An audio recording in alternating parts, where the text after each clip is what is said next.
Lost Art of Fishing Stories, written by Andrew Cox. Get your copy today. Go to Amazon and search The Lost Art of Fishing Stories.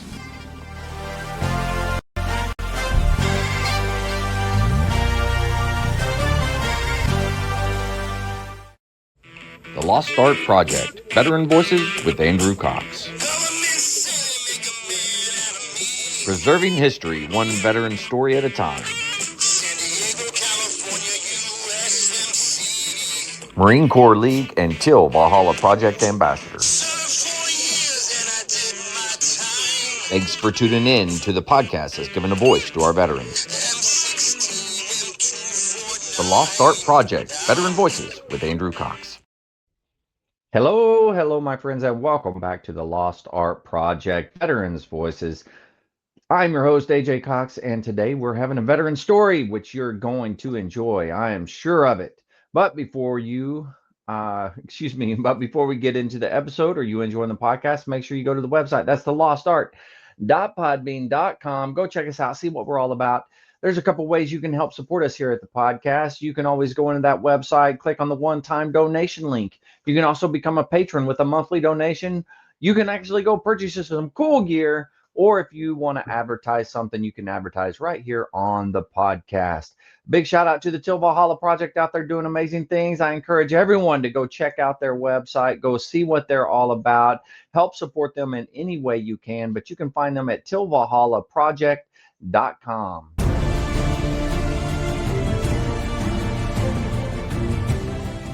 Are you a Marine veteran? Are you missing that bond you had on active duty? Then I have a place for you. Join the only congressionally chartered Marine Corps Veteran Service organization, the Marine Corps League. Get that brother and sisterhood back in your life. Become one of the fewer, the prouder, a Marine Corps League member.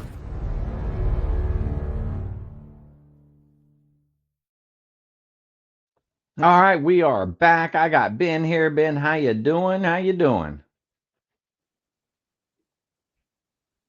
I'm doing great. Thank you. How are you? Oh, I'm doing fantastic. I can't wait to get into your story.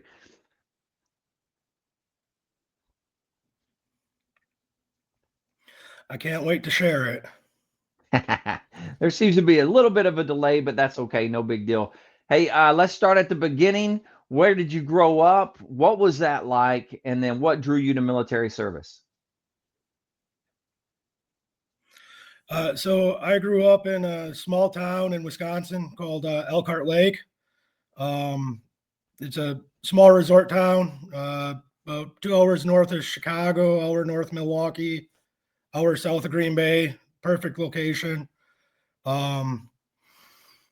It's small town living, a lot of farm fields around in the country. And I learned to work hard at an early age. Had some relatives that own farms and stuff, and go help them on the summers. And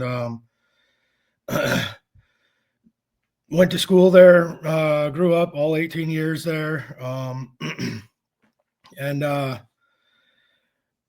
kind of got drawn to the military through a couple different things. So growing up, I always heard stories about my grandfather and his service in World War II in the Army when he went to the Philippines, and we always saw some stuff he brought home. And my godfather, who lives out in on the West Coast, Washington State, Idaho area, he was a Green Beret. I had a cousin who joined the Navy, and then going through school, there were a couple guys in the grade ahead of me that joined the Marine Corps, and I always said, I always wanted to be one of the best. And after talking to a couple different recruiters and everything, I chose the Marine Corps. They had the best pitch for me, and everyone said you couldn't do it, and I wanted to prove everybody wrong. So I like it. Now, what year was it that? What year was it you joined? 2006. Okay. So October 10th, 2006, I went to boot camp. So coming up on the 20th year, or well, 19 years since I went to Yeah. boot camp. So Very nice. Very nice.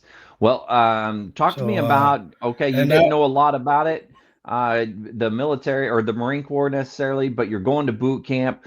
What were you thinking? What was going on in your mind? And then talk to me about boot camp and your boot camp experience. all right. So I actually knew a little bit about the Marine Corps. I was one of those guys who watched Full Metal Jacket almost every day before I left.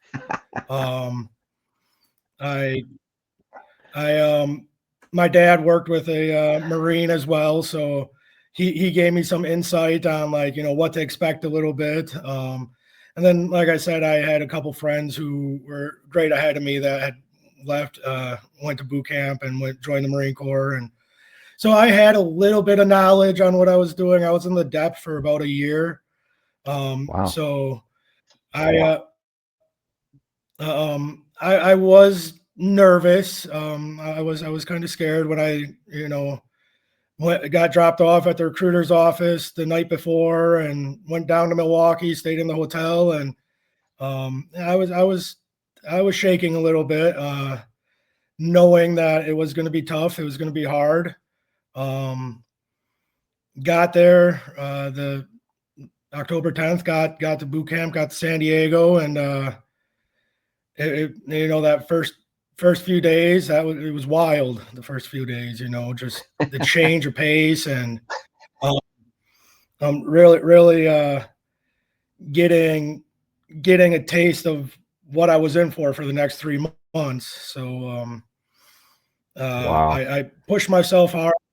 Uh, uh, you know, get to the Black Friday and everything, and we picked up, and I was nervous. I didn't want to be that one guy who from my boot camp platoon got dropped, whatever, back to the next cycle or anything like that. So Right. um the drill instructors were a little hard on me, I think. And I'm sure everyone feels that way, but it was an experience. I'll say that. It was learning, and my parents said it when they came out to graduation and everything. Hmm. They saw the change in me. So Yeah. um, it was a good experience. It was tough because I was so October 10th to January 7th, I was in boot camp. So Oh, buddy. Halloween, Thanksgiving, Christmas, New Year's, I was in boot camp for all those holidays. So Oh, yeah. it, What it now? was it was rough not being home. What company were you a part of? Charlie Company, Okay. platoon 1000, 1054, 1052. I can't remember one of those two, but That's all right. Very nice. So, what other things in boot camp do you kind of remember? What was the good? What was the bad?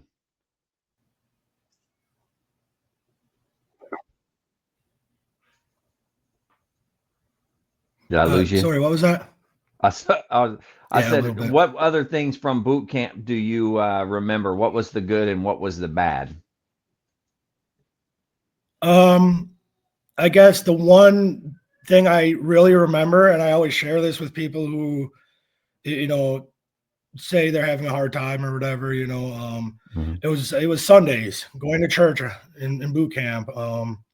And I remember it to this day. The pastor at church, he always had this saying, right now the days feel like weeks, the weeks feel like months, and the months feel like years. But once you get done, the months will feel like weeks, the weeks will feel like days. And to this day, I remember that, and that kind of got me through. It was it was the driving force that kept me going. Every week, every Sunday, I'd go to church and I'd hear that, and I'd keep that in the back of my mind, like, you know what, a week closer, a week closer. Oh And yeah. some of the tough things were, it was kind of funny. There were there were a handful of guys from Wisconsin in my platoon, and they seemed to be the ones that were dropping like flies in the beginning, they getting Uh-oh. injured or whatever. And I was like, oh God, is this a sign? Am I the next one that's going to be gone? Luckily I made it through, and I didn't get dropped. I was one of the fortunate ones from Wisconsin that didn't get dropped. So, What was the toughest part of boot camp for you?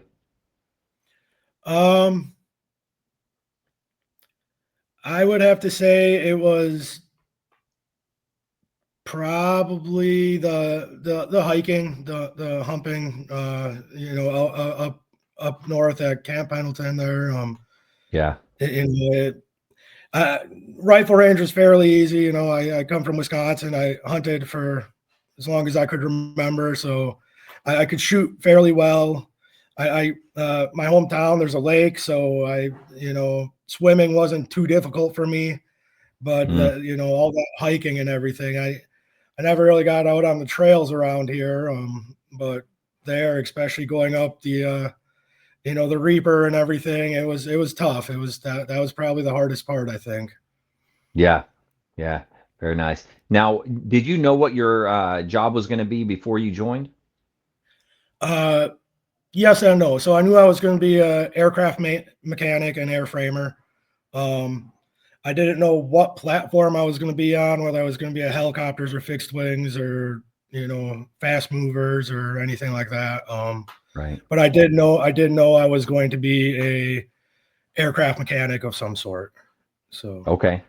And then now you left boot camp and you went to MCT, or did you had 10 days in between? Yeah. I had 10 days in between, yes. And so I came home for 10 days, went to MCT.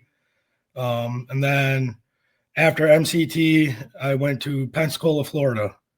Okay. And that's where they have the A school for all your power liners, your avionics, your airframers. That's where you learn the basics of your chosen career field as an airframer or power liner or whatever. Right. And how long is it? How long is that school?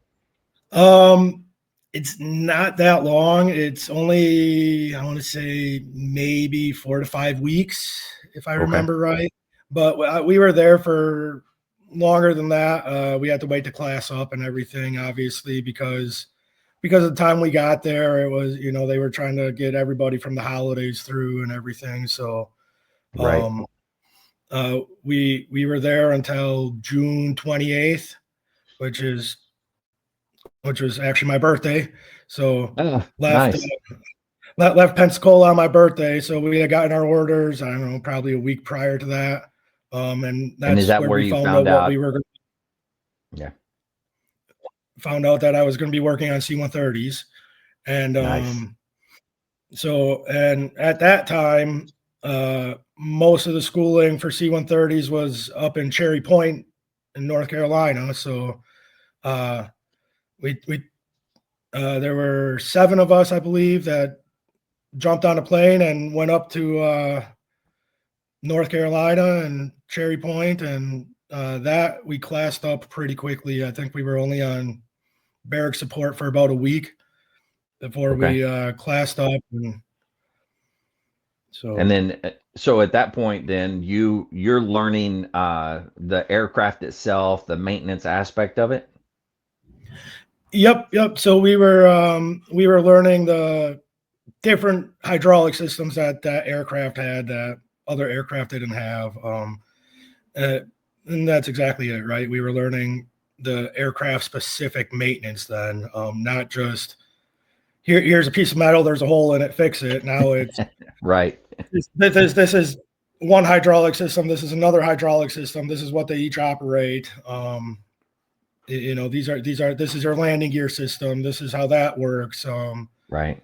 All your flight controls. And basically anything that wasn't electrical or the engines on the aircraft, we learned about.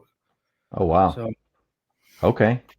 Now, and now when it would fly places, are you flying with them, or are you just waiting for them to come back, or how does that work?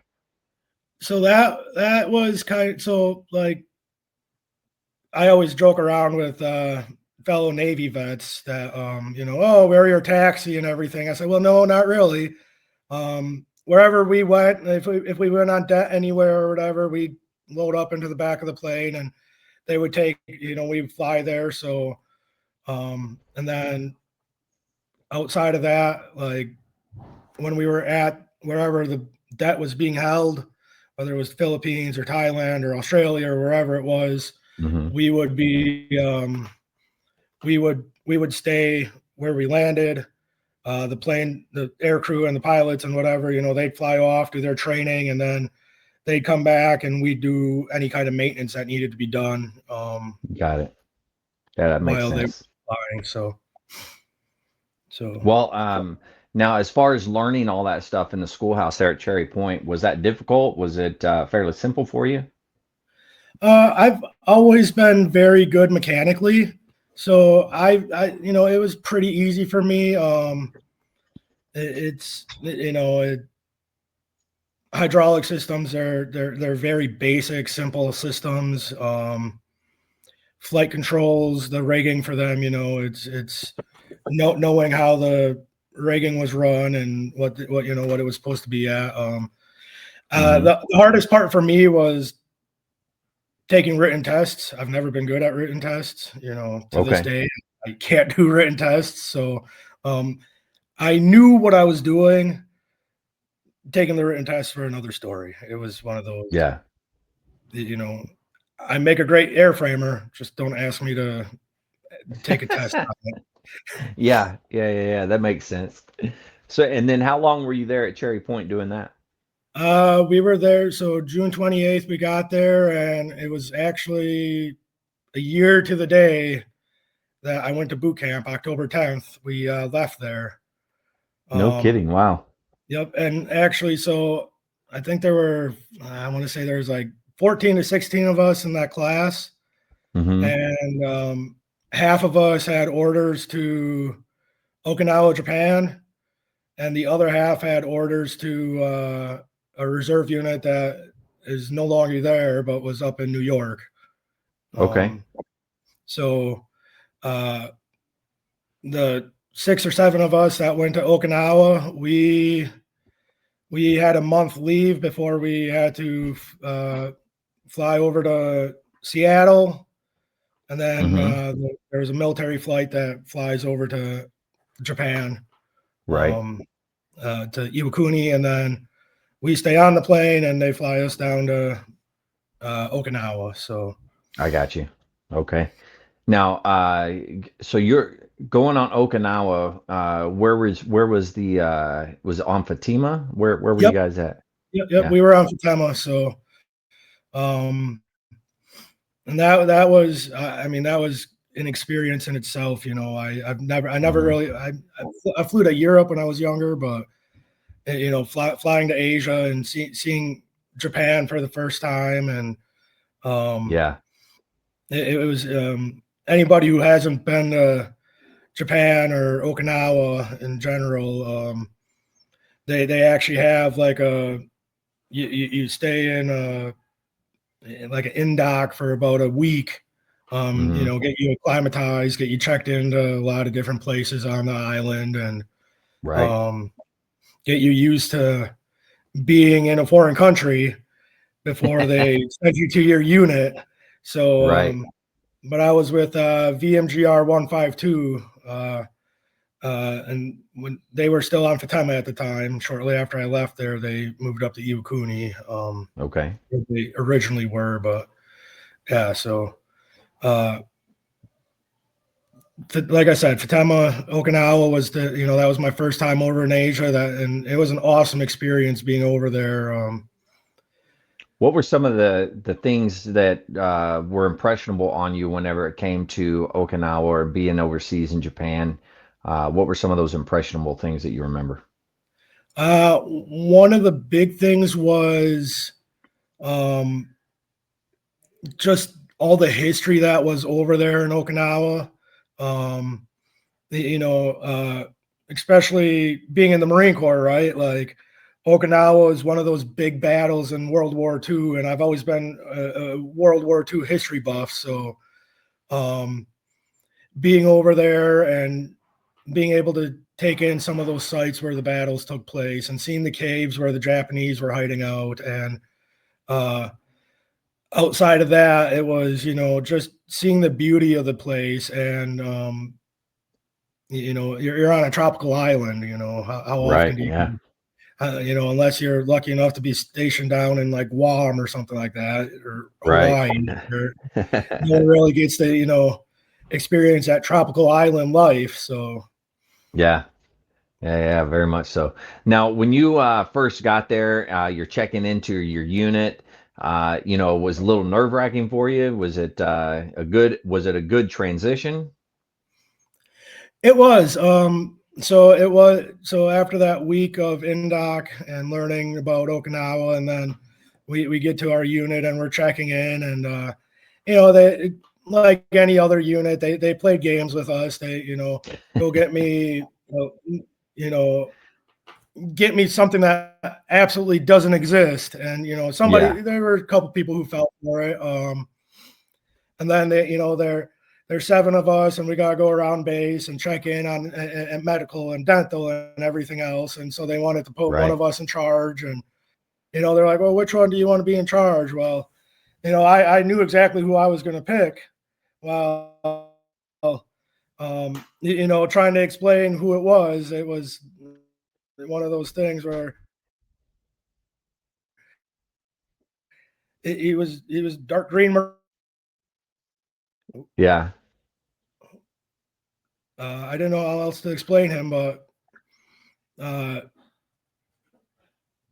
they gave me some flack for that, but once we finally got checked in and everything, it really calmed down a little bit, right? Like yeah. they took it a little easier on us once they knew that we knew what we were doing a little bit, and Hmm. um, we were the new guys, and we had learned about we had learned about the J model a little bit in the schoolhouse. So Hmm. they were in the process of transitioning from the legacy model C-130s to the J model. So they used us for some of our knowledge on that. So Oh, okay. once the games kind of got over, it was you know almost like a regular job. They kept Right. us busy and working, and uh, we had a Now, what pretty good is ops tempo there. So what is the schedule that you typically work while you're there?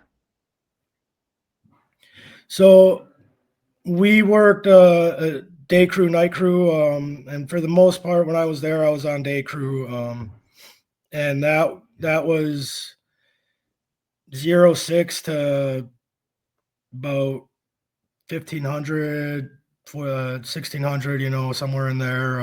Hmm. And then we do a changeover and let night crew know, hey, this is what we were working on. This is um the jobs we didn't finish. It's we got this plane ready. You just need to have a CDI check it over or whatever, a collateral duty Hmm. inspector check it over and make sure everything's good.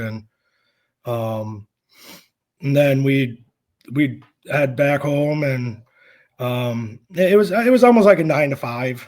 Right. Every once in a while you'd have the early show, right, where you needed 3 guys to show up early because there was a plane taking off for an early flight because they were taking some rangers or whatever out to go jump or something, Right. So they, it was pretty normal days. Nothing too crazy where there was once or twice where I think maybe I worked almost a 24-hour shift. That was on like a Wow. Friday when night crew wasn't coming in because they did Sunday through Thursday night, and we worked Mm, Monday through Friday. So right. so Dang. That's pretty wild. Now, how long were you over in Okie? Was it 1 year? Did you do two? What happened? I did 2 years over there. Okay. And And I'd spent pretty much the whole 2 years over there. I came home once for my grandma's funeral, but other than that, it mm, was 2 years straight over there.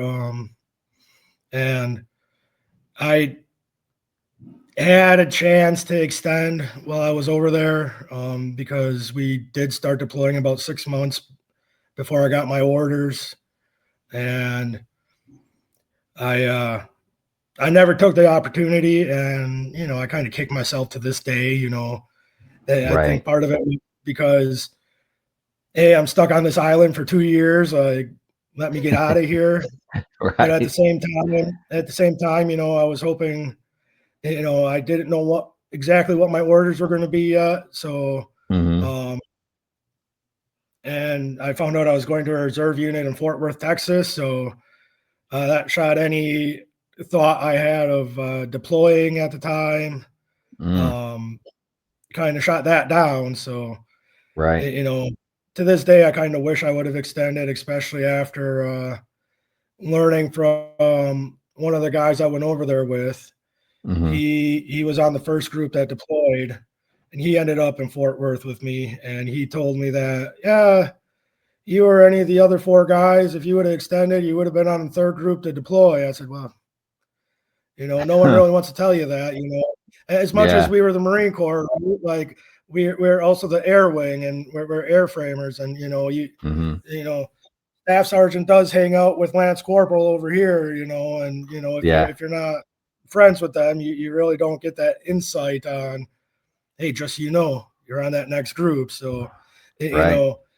like I said, as much as we were the Marine Corps, we were also we were also in the air wing. It was just, not that we were relaxed, but Yeah. your small community, and Right. to Yeah. uh Yeah. to really have that connection with your senior enlisted and everything, Hmm. Very nice. but yeah, so Now, your time in Okie, did you do any type of deployment stuff, like any training anywhere? yes, so we went on Cobra Gold over in Thailand, and Hmm. actually that was only supposed to be for a month, and Burma or Myanmar, whichever one you know it as, Myanmar, um, they had a typhoon go through. So Mm. they kept us over there in Thailand for 3 months, flying supplies in and out. Um, No kidding. of Wow. yeah. So yeah, it was that was kind of one of the cool things that I really enjoyed. It was sweet. I get to be in Okinawa. I get to go to Thailand for a month. Oh no, hold on, it's 3 months now, and you know get to experience Thailand a little bit more. And everyone always told us, don't worry about going to the Philippines. Thailand's where you want to go. Like that's the fun Yeah. place. So And and that was a blast. you got time to go out and see the sights and just enjoy yourself? Oh yeah, oh yeah. And actually, there we were working like three different shifts there, like a first shift, a midday, and a night shift. Hmm. And actually, at the time we were over there, I was in I was working in hazmat at the time. So, and I was the only guy over there for hazmat. Oh, So wow. I kind of got to run my own schedule. Yeah. Um, so I got to go and go in for the early shift and be done by noon, and then got the Right. rest of the day to relax by the pool or go see the sights, or go out at night. And Hmm. it was it was a deployment, that's for sure. It was a debt, you got something I'll never forget, right? Like Oh it was yeah, one of for the only sure. ones one of the only ones I ever really got to go on, but you really do get to learn a lot more when you're in a place like that, because Hmm. back home in Okinawa on Fatema, it's work as usual, but there you get to learn a little bit more, and you get a lot more downtime, and Right. so you get to learn a little bit more about your job, and how Hmm. things actually work when you're out doing the humanitarian stuff, or on a deployment, right? So Hmm. Very cool. Now, what were some of the I guess the highlights, if you will, from your time over in Oki? um well, one of the real cool things was, when I first got over there, there was a guy. I never met him before in my life, um but my aunt worked with him at a local nursing home, and she actually had his mom get a hold of me, and turns out he grew up 5 minutes from where I live. Never knew him. He wrestled a guy from a couple grades ahead of me or whatever in high school, and he Wow. not only was he in Okinawa, he was in the same squadron. He did the same job I did. No So kidding. Wow. it was, yeah. And on top of that, before I left, there was another guy from Wisconsin that ended up out there, and he was from about 20 minutes from where I grew up. Wow. Never knew either of them my whole life, but I had to go halfway around the world to meet these guys. So, Yeah. small world. Yeah, it And then is. my parents came out to visit. My parents came out to visit. That was a pretty good highlight. Over Okay. they Very came out cool. over a Thanksgiving one year, and so we got to spend Thanksgiving together. So that was awesome. Yeah, that is really cool. Very nice. Hmm. And now, what did you think about the people that were there, the Okinawans, Japanese? What did you think about them? Um, I got along with them. They it was they were very nice people. And I understood. So if anybody's ever been over there, they know that there's some kind of bad blood there between Right. American service members and the local Okinawan people, or Japanese in general. Hmm. And I kind of understand that, right? Like we're in their country, we're running around, we're doing our own thing, and I've always reminded myself, well, they brought that on themselves, right? Like World War II, they attacked us. We're here to Yeah. protect you as well. Like we're just here because we want your land. We're here Right. doing a job. Hmm. Um, but for the most part, they were very easygoing people. They were real nice. I never, like I said, I never had an issue with any of them. I got along. I made some friends. I you know, spent a lot of time out in town, and got to know the locals. And that was Right. that that that was one of the cool things about being overseas is you know getting to do something like that where you get to know who the locals are. Where you're at. Um, Hmm. so yeah, Very they nice. were. So, at this point, then you got orders. You said to Houston. Is that what you said? Fort Worth. Fort Worth. I was close. Uh, it was in Same. Texas somewhere. So tell me about that transition going there. That was another rough one too, because it was going from active duty, an active duty squadron to a reserve squadron. So I didn't really know what to expect. Um, the one thing that helped out a lot was the guy that grew up 5 minutes from me. He actually ended up in Fort Worth before I did. So I was able to reach out to him and kind of get a lay of the land, find out where to go, Right. So, and he filled me in on what it was going to be like a little bit to be at a reserve squadron as the active duty component there. Right. And I think that was probably one of my biggest fears was, what's this going to be like? I'm active duty. I'm going to a reserve squadron. How are these reservists going to be? How often are we going to see them? What's it going to be Right. like? I'm used to being with all active duty guys all the time. Mm-hmm. What's the change going to be? What's it going to be like being in a different climate, if you will, of Right. the military? Mm-hmm. Now, this time when you were going there, what rank were you? I was a lance corporal. Okay, Lance Corporal, and then now as far as the work there, what was the relationship between the reservist and the active duty component, and then what was the day to day like for you? So the relationship between the reservists and us, it was actually better than I thought it would be.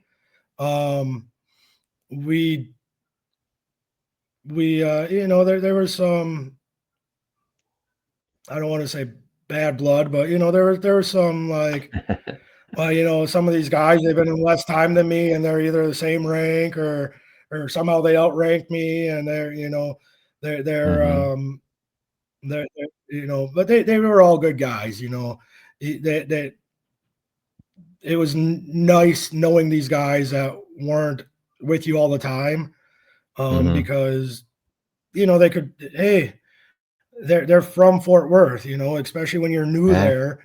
Hey, go here, do this, do that. They Yeah. kind of they could hook you up with some ideas on what to do, where to go, um, Right. little things like that. So I mean, other and then there's always the reservists come in, and it's reserve weekend, so we're working the weekend, and Mm-hmm. they're off to medical or dental, or they got to go run their PFT or whatever it is. They're not at work half the time. So Right. there was some of that. You do see that, but for the most part, most of them were they were at work when they needed to be there, and they Mm-hmm. showed up and they did their job, just like we did. And it was Nice. different too, right? Because so being active duty, when the reserve weekend was rolling up, I believe it was like the Monday, Tuesday before, or something like that, we'd have off because we were going to be working that weekend.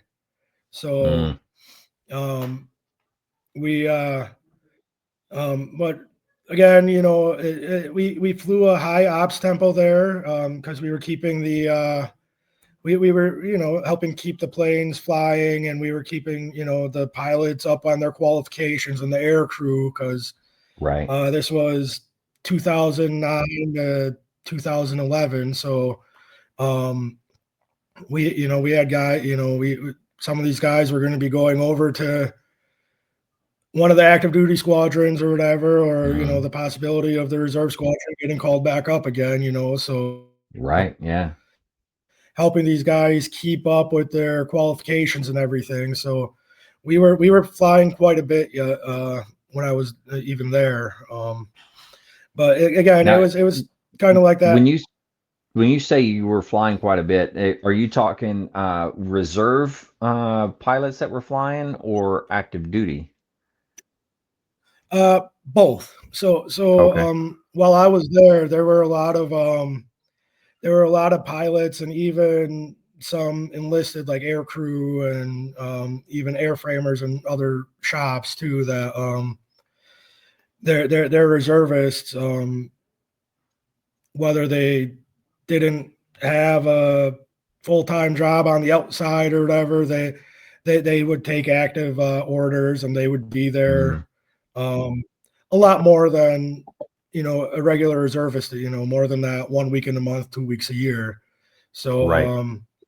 it was a mix. It was a mix between the reservists and the active duty pilots and air crew and everybody. So Gotcha.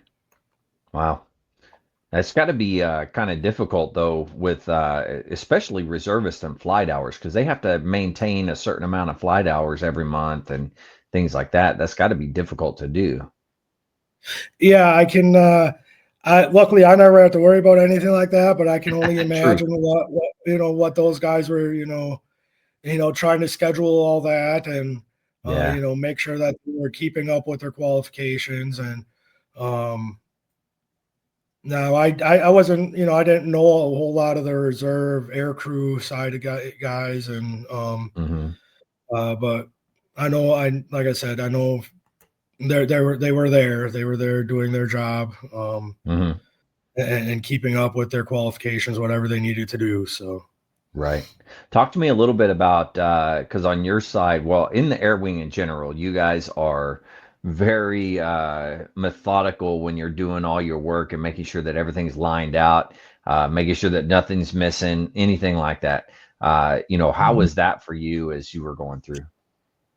um so I actually enjoyed it, right? Like being a mechanical guy, my Hmm. it's second nature to me to have my books open in front of me on the step that I'm on, seeing what I'm doing and reading the publications, and knowing what I'm doing, right? Hmm.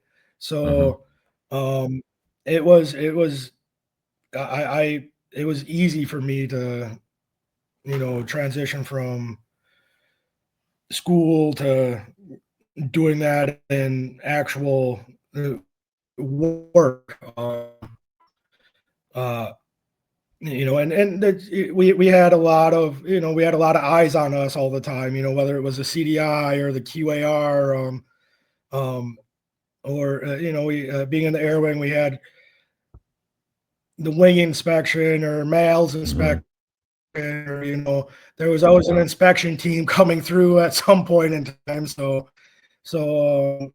cleaning the hangar, making sure everything was labeled properly, and making sure that the people who should be talking to the inspectors kind of got put in the back corner somewhere where they couldn't say the wrong thing to the wrong person. But we did. It was pretty easy for me, being that methodical, you know, knowing, okay, well, the sergeant says, "Hey, we have to go do this on an airplane." Well, I'm not going to question it. He was told by somebody else we had to do this. There's a reason the Right. plane's got to be that way. I'm not going to question. I'll go do the job and then I'll question it.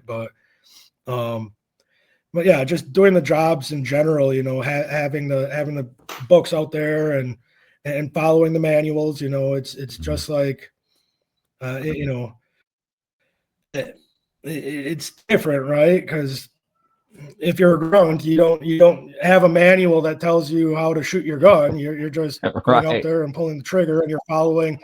You know what the order of the range is by heart. You could do it in your Right. sleep. Well, you're not always.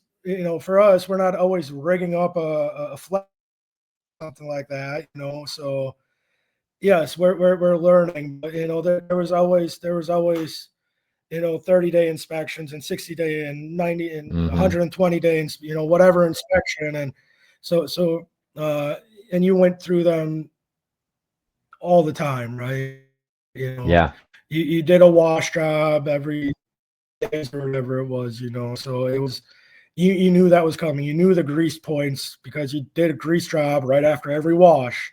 Um, Right. but you still had all your paperwork in front of you, so that if somebody wanted to come make sure you were on the right step, what you were doing, you had it. So, Right. um, Wow. and it's same on the civilian side too.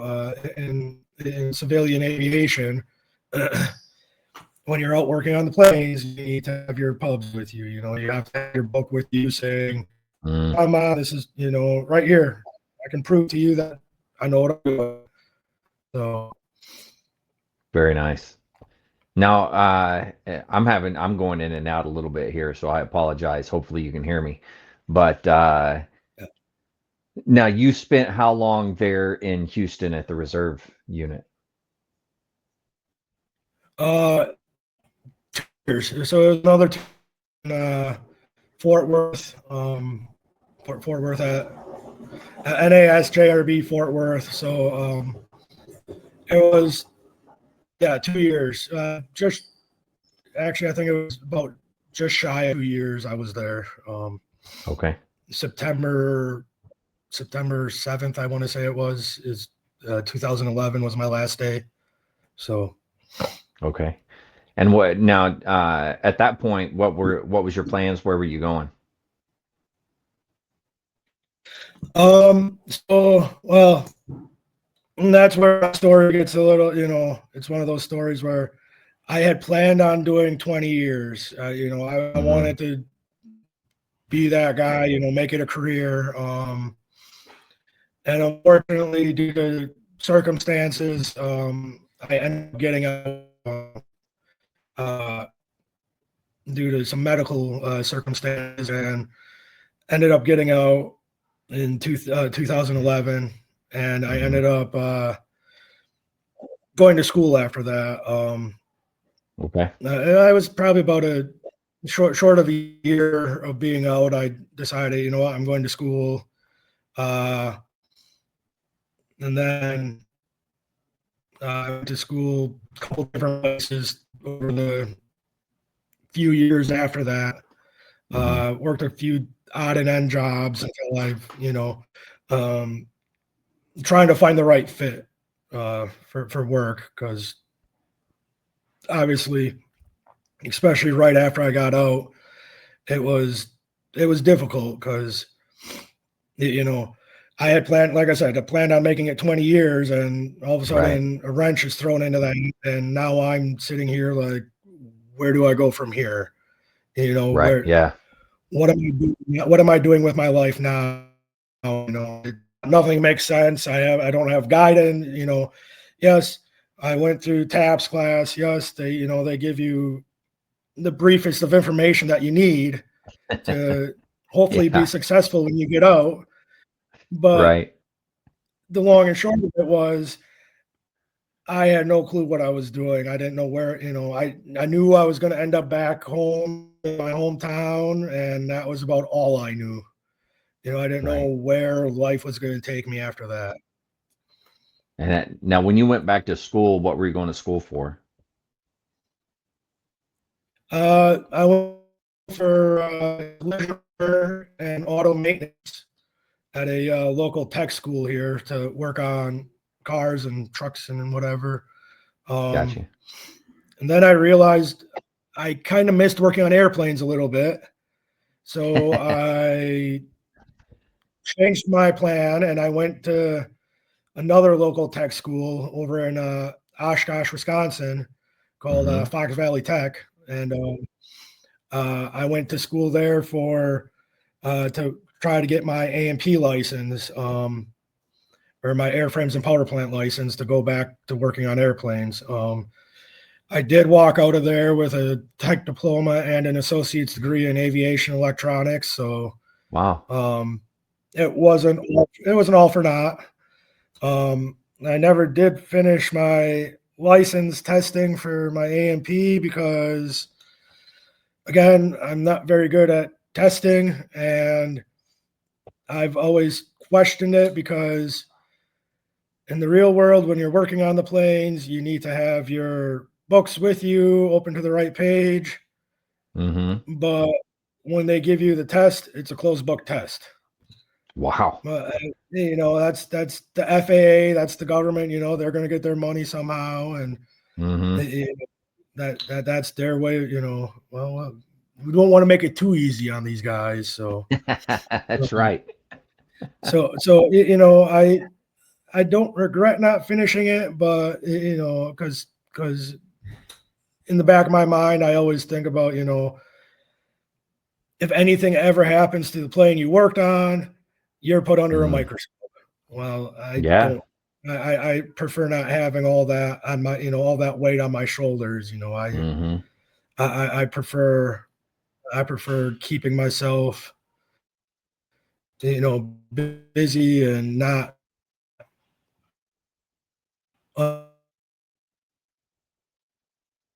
under anybody's microscope. So, yeah, absolutely. in the future. So now, so what did you end up doing? Like once you got out of the school, what did you end up doing? Did you hear me? I don't know if it's me or what. Can you hear me now? Once you finished the your school, what did you end up doing?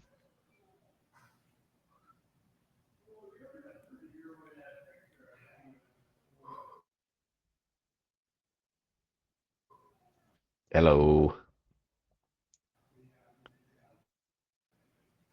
Are you there?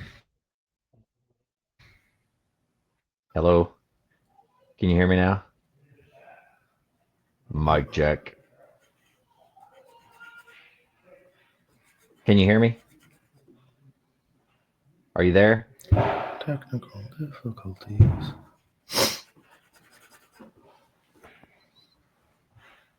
I hear you and I see you. Do you hear and see me? Yep. I got you back now. Okay. What did you end up doing once you got out of school?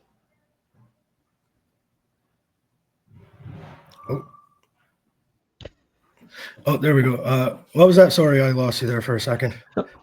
What did you end up doing once you got out of school?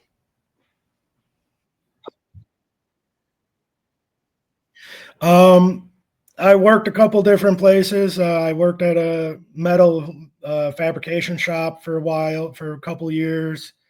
Worked at a local resort in my hometown for a couple years, and now I'm at my current job. I do building maintenance for a school district, a small school district next Very town nice. over from where I live. So, Yeah, that's awesome. And on top of that, I've been on the local volunteer fire department for somewhere around 13 to 15 years, somewhere in there. Wow. So, yeah, that's a good deal. Yeah. Well, is there anything that maybe we missed that you wanted to talk about?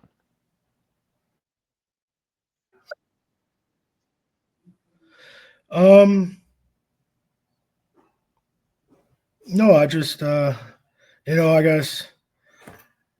guess a little bit.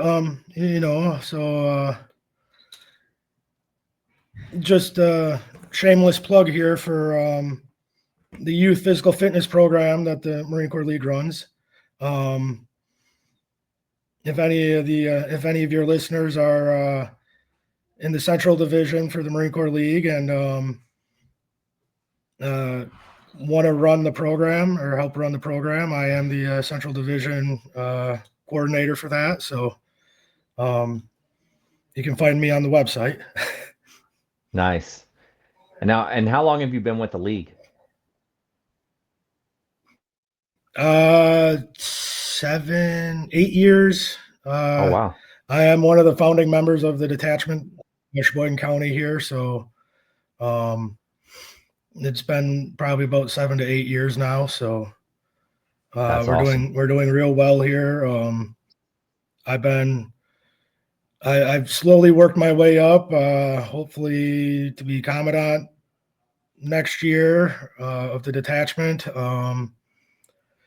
Hold a position in the Department of Wisconsin, and like I said, I'm part of the Central Division staff as the youth physical fitness coordinator. So yeah, you got your hands full with just that. Yeah. And then I part of the American Legion too, and one of the local American Legion posts. And so yeah, a little bit of everything, keeping myself busy. And that's all I know. That's all I know how to do, right? Like everything Yeah, else is kind yeah, of. I don't know how to slow down, really. It's the one thing that keeps my mind free and clear, and just keep moving. hmm yeah, So yeah, yeah, yeah, absolutely. I like it. Well, hey, as we get close to the end, I always do these rapid fire questions. You ready to answer some questions? of course, What is your proudest military moment? I would have to say graduating boot camp. Actually, it was a long, hard 3 months, and I made it. So, Yeah, that's awesome. All right. What is your most embarrassing military moment? ooh, that's a tough one. Um,